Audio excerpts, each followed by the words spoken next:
Distinguished guests, the President of the United States and the Prime Minister of Japan.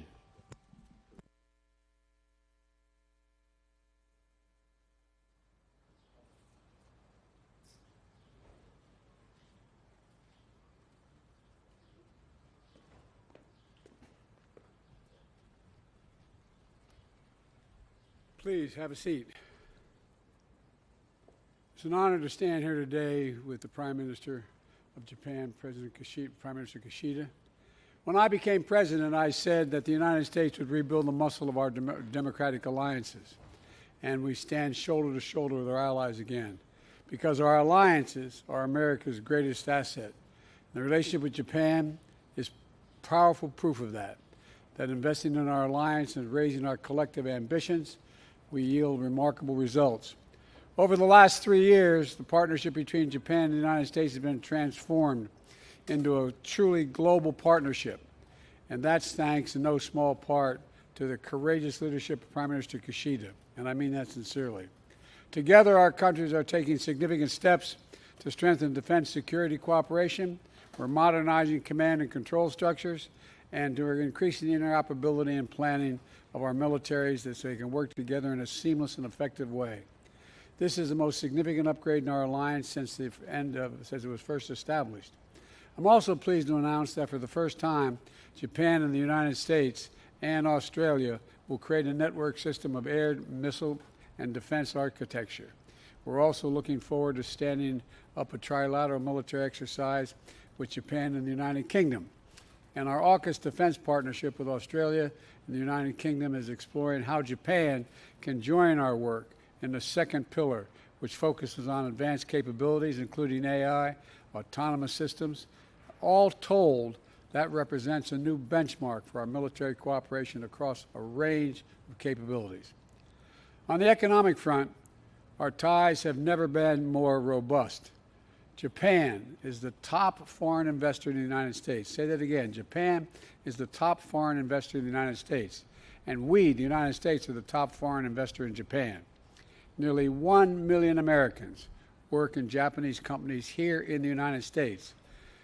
And to name just one example, a few months ago, Toyota announced an $8 billion investment in a massive battery production facility in North Carolina, which will employ thousands of people. Prime Minister is going to travel to North Carolina tomorrow to visit that project. Don't stay. Don't stay. We need you back in Japan. They'll probably try to keep you. He also affirmed the science and education ties between Japan and the United States. Those ties stretch up to the moon, where 2 Japanese astronauts will join future American missions, and one will become the first non-American ever to land on the moon. And they reach into the high schools and universities as well, where the Ambassador Minetta's program exists, named for our dear friend Norm Mineta. We're going to invest in new student exchanges, help train the next generation of Japanese and American leaders. We'll also discuss developments in the Middle East, including our shared support for a ceasefire and a hostage deal, and urgent efforts to deal with the humanitarian crisis that exists in Gaza. We also want to address the Iranian threat. They're threatening to launch a significant attack on Israel. As I told Prime Minister Netanyahu, our commitment to Israel's security against these threats from Iran and its proxies is ironclad. Let me say it again, ironclad. We're going to do all we can to protect Israel's security. And finally, I want to commend the Prime Minister himself. He's a statesman. The fact is that you condemned Putin's brutal invasion of Ukraine when it happened. You pledged more than $12 billion in aid, prioritizing nuclear nonproliferation at the United Nations Security Council, standing strong with the United States as we stand up for freedom of navigation, including in the South China Sea, and as we maintain peace and stability across the Taiwan Straits, and taking the brave step of mending ties with the Republic of Korea, so we can all stand shoulder to shoulder together. Tomorrow, we will both be joined by another good friend, President Marcos of the Philippines, for a trilateral summit, the first of its kind. And through it all, our commitment to the defense of Japan under Article 5 including the Senkaku Islands, is unwavering. Mr. Prime Minister, through our partnership, we have strengthened the alliance. We have expanded our work together. We've raised our shared ambitions, and now the U.S.-Japan alliance is a beacon to the entire world. There's no limit what our countries can and our people can do together. So thank you for your partnership, your leadership, and your friendship. And now over to you, Mr. Prime Minister.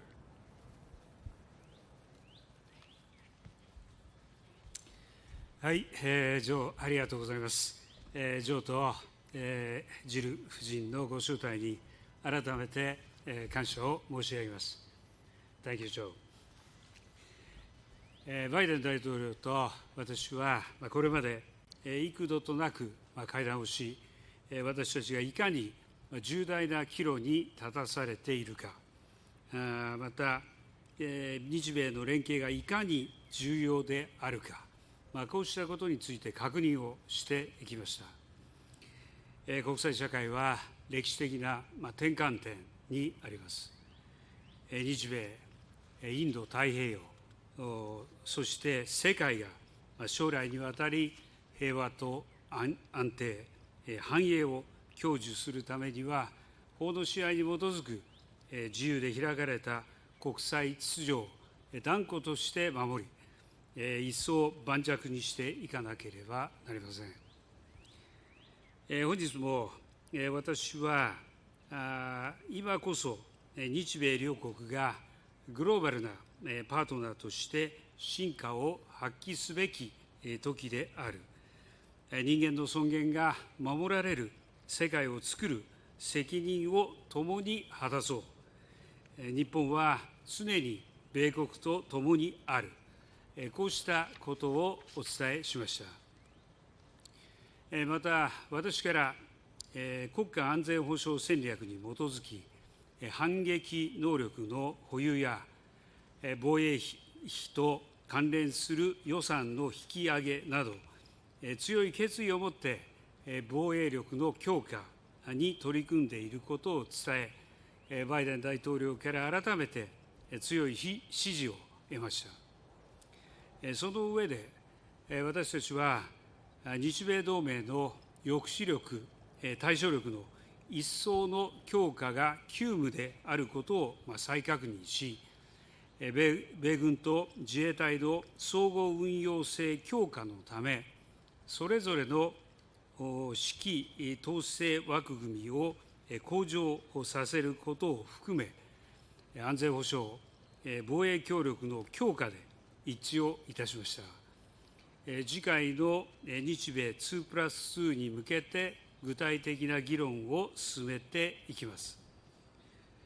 続いて私たちは国際社会が直面するさまざまな課題について意見を交わしました。まず私たちは力または威圧による一方的な現状変更の試みは世界のいかなる場所であれ断じて許容できず、同盟国同志国と連携し引き続き毅然として対応していくことを確認しました。そのような観点からも中国をめぐる諸課題への対応にあたり、引き続き日米で緊密に連携していくことで一致をいたしました。同時に中国と対話を継続し、共通の課題については協力をしていくことの重要性を確認しました。また、台湾海峡の平和と安定の重要性を強調するとともに、両岸問題の平和的解決を促すとの考えを確認しました。核・ミサイル開発を含む北朝鮮情勢についても議論をしました。昨年8月の日米韓首脳会合の成果に立って、多くの分野で協力が進展していることを歓迎し、深刻に懸念すべき現下の情勢において、一層緊密に連携していくことで一致をしました。また、バイデン大統領から拉致問題の即時解決に向けた力強い支持を改めて表明いただきました。法の支配に基づく自由で開かれたインド太平洋の実現も改めて確認をし、明日予定する日米非首脳会談の場を含め、引き続き緊密に連携していくことで一致をいたしました。ロシアによるウクライナ侵略については、今日のウクライナは明日の東アジアかもしれないとの認識のもと、日本が自らの問題として厳しい対ロ制裁と強力なウクライナ支援を継続していく決意を述べ、同志国との緊密な連携で一致をいたしました。中東情勢については、私から人質の解放や人道状況の改善、事態の沈静化に向けたバイデン大統領の努力に敬意を表しました。その上で、日本が人道状況の改善や持続可能な停戦の実現に向けて外交努力を積み重ねている状況を説明をし、事態の改善や二国家解決の実現、地域の安定化に向けた緊密な協力で一致をしました。経済については、まず世界の経済成長を共に牽引していく上で、双方向の投資の促進が重要であるとの認識で一致をしました。その中で、日本企業が投資や雇用創出を通じて、米国経済に大きく貢献していることを説明をし、バイデン大統領から賛意が示されました。また、先端技術分野での競争力を維持強化し、経済的威圧、非市場的政策慣行、過剰生産の問題に適切に対応しつつ、サプライチェーンの脆弱性を克服し、持続可能で包摂的な経済成長を牽引していく上で、日米の連携が不可欠であることを確認いたしました。In addition, we concurred to advance our cooperation in the areas such as decarbonization, AI, and startups. There was a huge achievement also in the area of space. In the first half of the 1960s, when I was in the United States, it was the dawn of space development in the United States.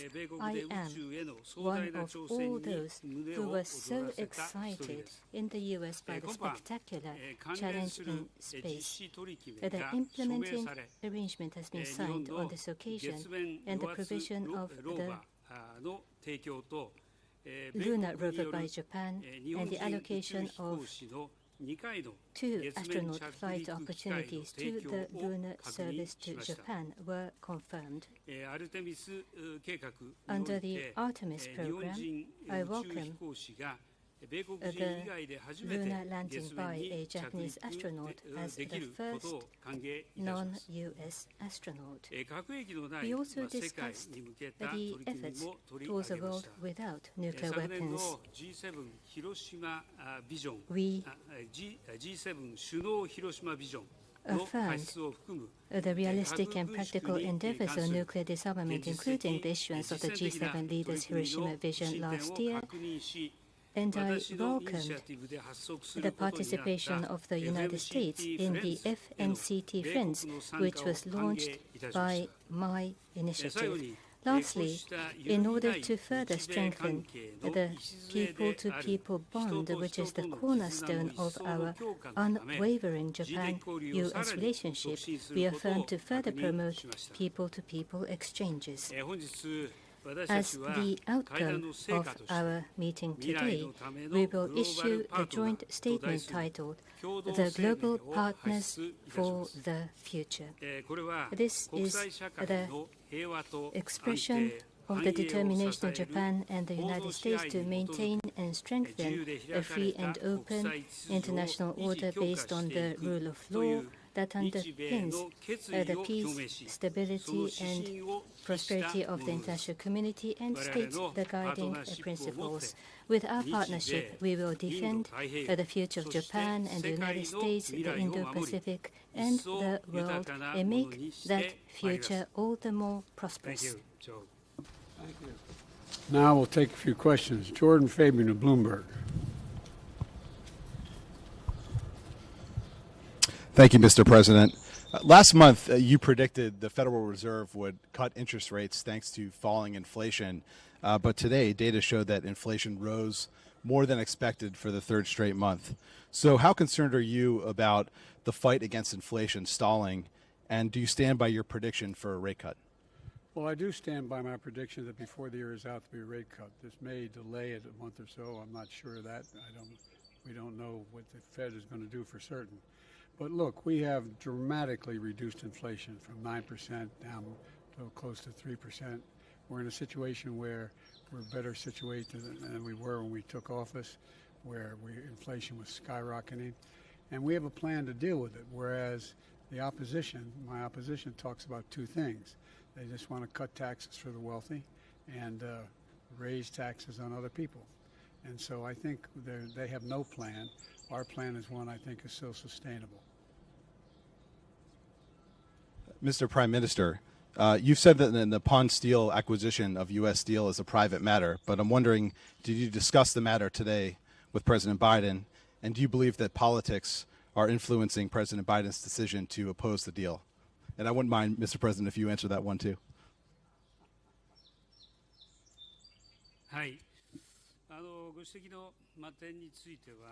On the issue that you have raised, we understand that discussions are underway between the parties. We hope these discussions will unfold in directions that would be positive for both sides. Japan believes that appropriate procedures based on law is being implemented by the U.S. government. Japan is the largest investor to the United States. Japanese businesses employ close to 1 million workers in the United States, and investment from Japan to the U.S. can only increase upwards in the months and years to come. And we wish to cement this win-win relationship. Thank you. I stand by my commitment to American workers. I'm a man of my word. I'm going to keep it. And with regard to that, I stand by our commitment to our alliance. This is exactly what we're doing, a strong alliance as well.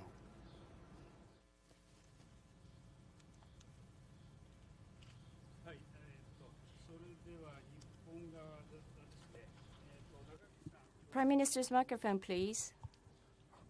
共同通信の中垣です。よろしくお願いします。中垣岸田総理、バイデン大統領、お二方にお伺いします。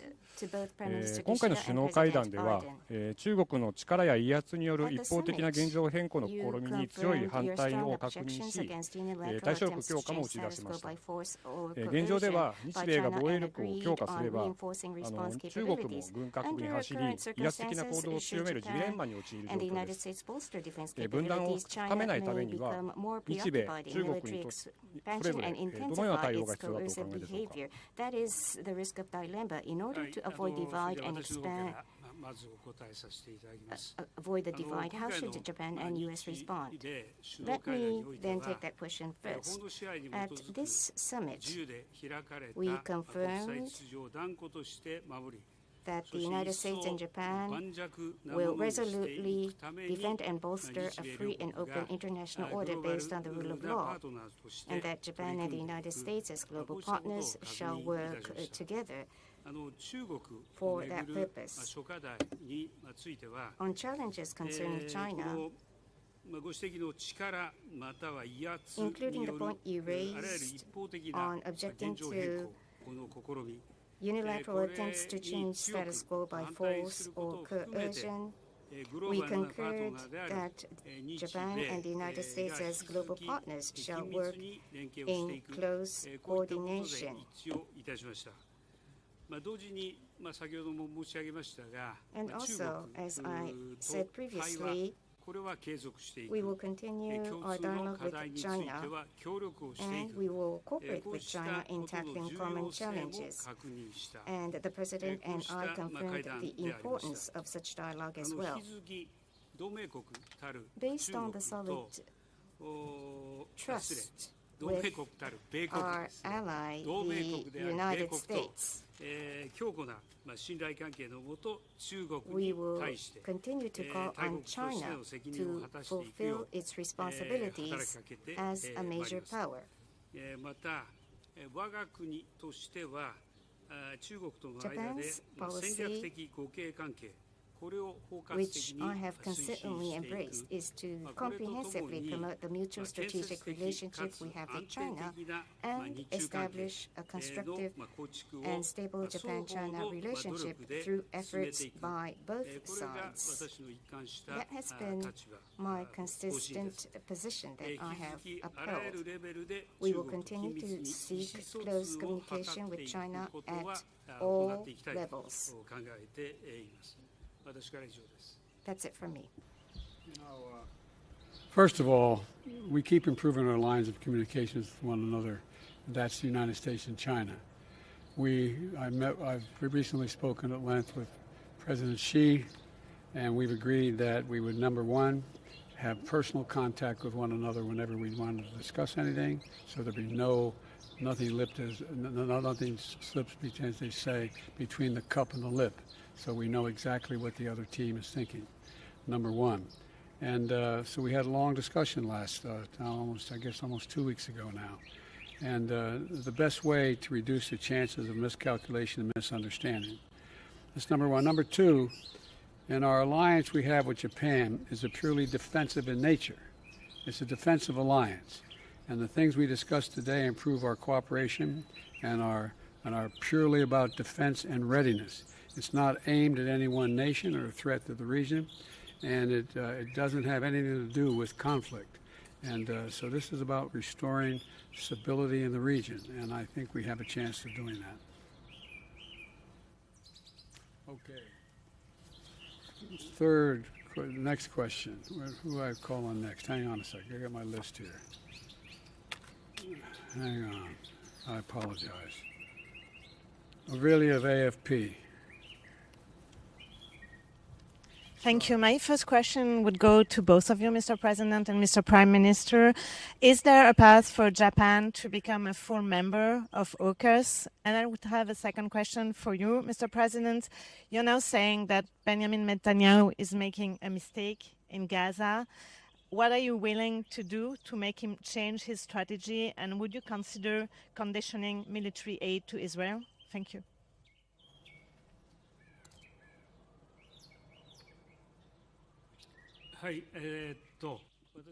Thank you. Your question about AUKUS, I will respond. Our country, we want to contribute to the peace and stability of the region, and therefore we have consistently supported AUKUS. Having said that, the participants of AUKUS, US, UK, Australia, with such countries by bilateral relationship or on multilateral occasions, we have established various relationships. But for Japan to have a direct cooperation with AUKUS, nothing has been decided at this moment. Going forward with US, UK, or with Australia, with such countries in bilateral or multilateral frameworks, we will continue our cooperation. So that will continue to be considered. At the moment, about the relationship between Japan and AUKUS, that's it. With regard to my discussions with Bibi Netanyahu, Prime Minister Netanyahu, as well as our relationship with Israel, I have been very blunt and straightforward with the Prime Minister, as well as his war cabinet, as well as the cabinet. And the fact of the matter is that Bibi and I had a long discussion. He agreed to do several things that related to, number one, getting more aid, both food and medicine, into Gaza, and reducing significantly the attempts, the civilian casualties in any action taken in the region.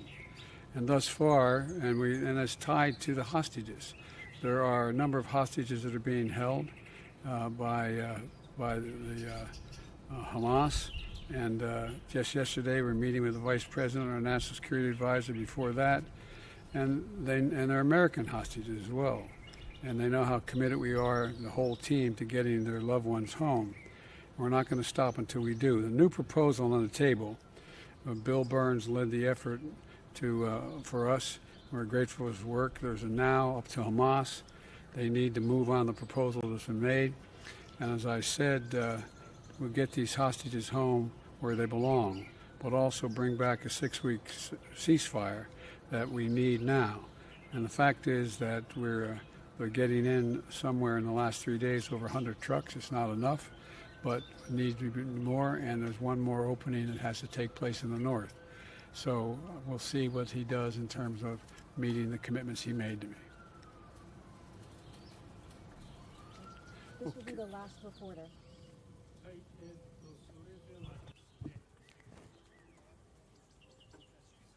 Mr. Shimizu, please. NHK の清水と申します。 Thank you. Shimizu of NHK. I asked the question to both of you. As Prime Minister Kishida mentioned, the abduction issue of North Korea, I believe, was discussed.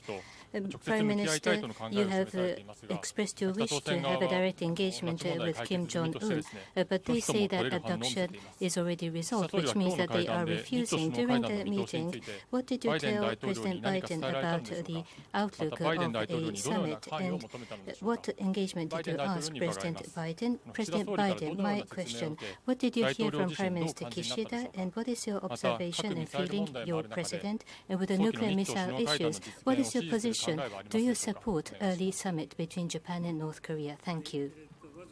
First of all, if I may start regarding my summit meeting with President Biden about North Korea, including the missile and nuclear issues we have discussed, and regarding the increasingly worrying situation, we have agreed to continue a close coordination. And on top of that, we concurred that the window of a discussion with North Korea is open, and we discussed that Japan, US, and ROK will continue to work closely together. I also asked for the continued understanding and cooperation for the immediate resolution of the abduction issue, and President Biden once again gave myself a very strong assurance. Regarding the recent announcement by North Korea, I will refrain from commenting on each and every announcement by North Korea, but as I have been mentioning repeatedly, based on the perspective that the establishment of a meaningful relation between Japan and North Korea is in the interest of both Japan and North Korea, and that it would be hugely beneficial to the peace and stability of the region, my policy is to aim for a summit meeting with North Korea to resolve various issues, and will advance high-level consultation directly under my instruction, and that remains unchanged. That is my response. We did discuss this issue. We both agreed that DPRK must also address the serious human rights and humanitarian concerns of the international community, including the immediate resolution of the abduction issue. But you know, the Prime Minister has just spoken to the potential, what his plans may mean. But I welcome the opportunity, we welcome the opportunity of our allies to initiate dialogue with the Democratic Republic of Korea. So I've said many times, we're open to dialogue ourselves at any time, without preconditions with the DPRK. So I have faith in Japan, I have faith in the Prime Minister, and I think his seeking a dialogue with them is a good thing. It's a positive thing. Thank you. Thank you.